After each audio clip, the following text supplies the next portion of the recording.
Alors, à chaque fois que je vais vouloir ajouter une nouvelle expression, je vais devoir dupliquer la tête qui a le morpheur, donc la tête d'origine. Je vais supprimer morpheur. Et là, je vais venir modifier l'expression de mon personnage. Par exemple, dans ce cas-ci, je vais tout simplement lui donner une expression de surprise, donc les sourcils un peu levés.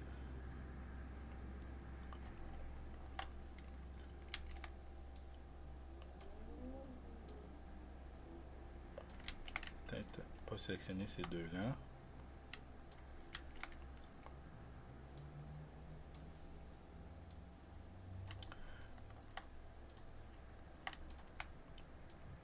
Donc, peu importe, dans l'immédiat, il ne faut pas avoir peur de se tromper et de ne pas faire quelque chose de parfait, parce qu'on peut toujours venir ajuster notre morpheur. Comme par exemple, lui, je vais l'intituler Surprise.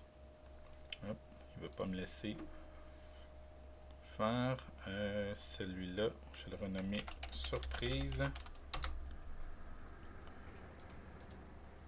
Voilà, donc j'ai le nom Surprise. Je vais sélectionner ma tête de morpheur. Je ne sais pas pourquoi il s'est placé là. Actuellement, il se positionne sur le côté, voilà. Je sélectionne une cellule vide, Pick Object from Scene, et là, je vais venir, j'ai le nom Surprise, et maintenant, je peux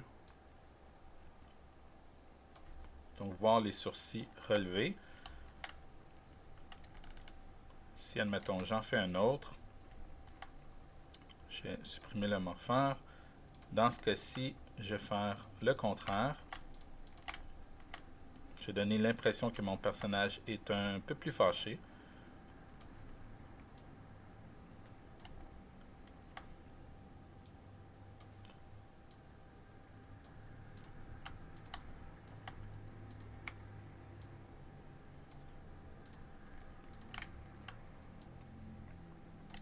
Bon, anyway, je peux venir jouer avec ça plus tard. Je vais l'intituler Fâché.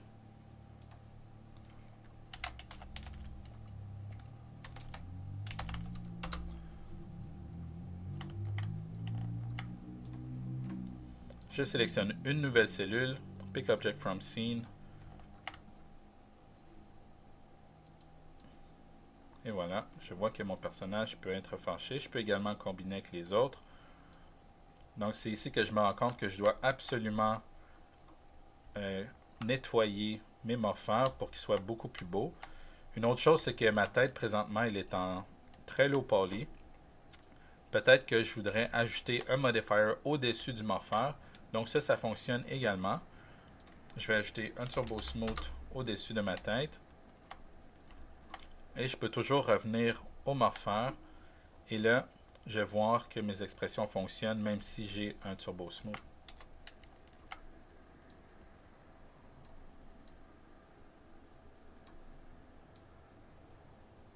Il faut faire attention par contre, le Turbo Smooth va également compresser mes polygones.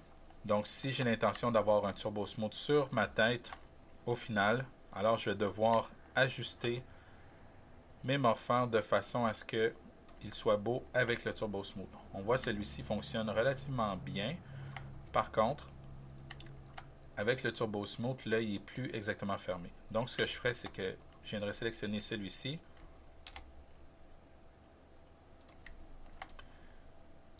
Je vais venir ajuster mes vertex de façon à ce que tout ferme bien. Même si ça overlap, dans ce cas-ci, c'est moins grave.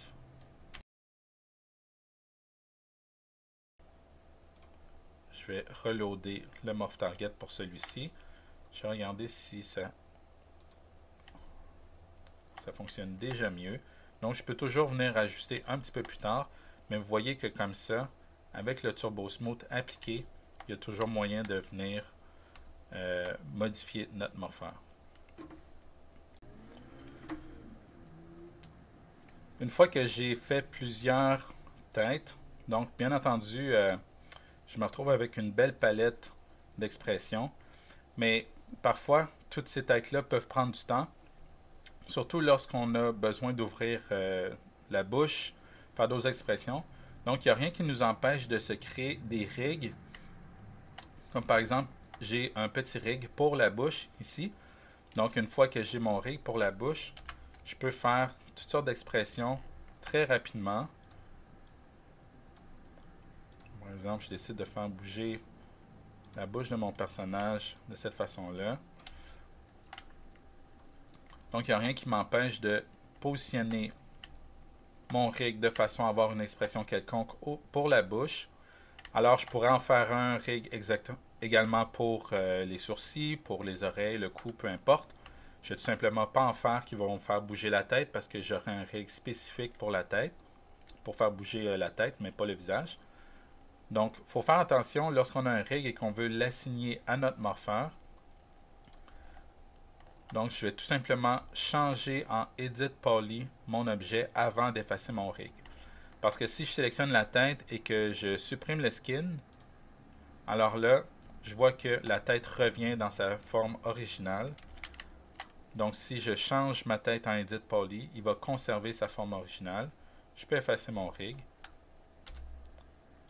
Et là, j'ai mon expression. Donc, tout ce que j'ai à faire, c'est sélectionner ma tête originale de morpheur. Je vais sélectionner une cellule qui est empty. Pick Object from Scene.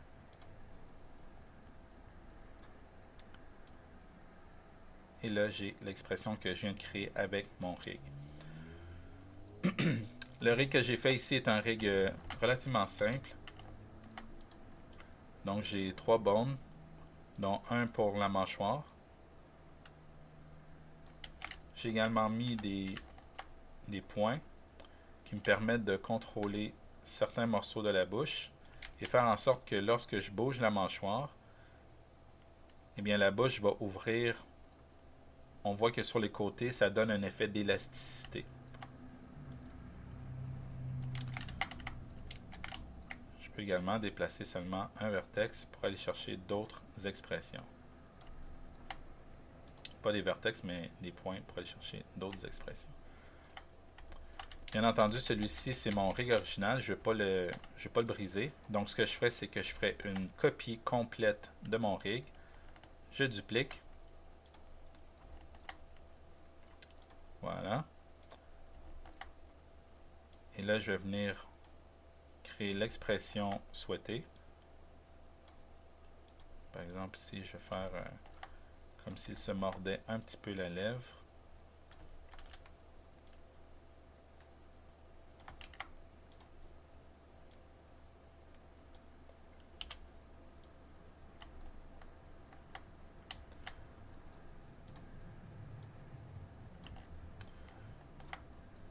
Voilà. Donc, je change la tête en Edit Poly.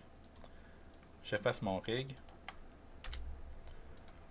Et lui, je l'ai intitulé Regret. Peu importe. Le nom dans ce cas-ci est plus ou moins important. Je sélectionne ma tête originale. Je viens sur le morpheur. Cellule vide. Pick Object from Scene. Et voilà. Si j'active le Turbo Smooth,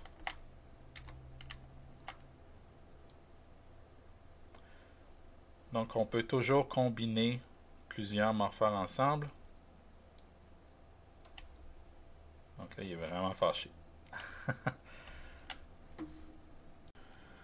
Donc le morpheur est plutôt intéressant. Donc c'est une façon d'aller chercher des expressions plutôt rapidement.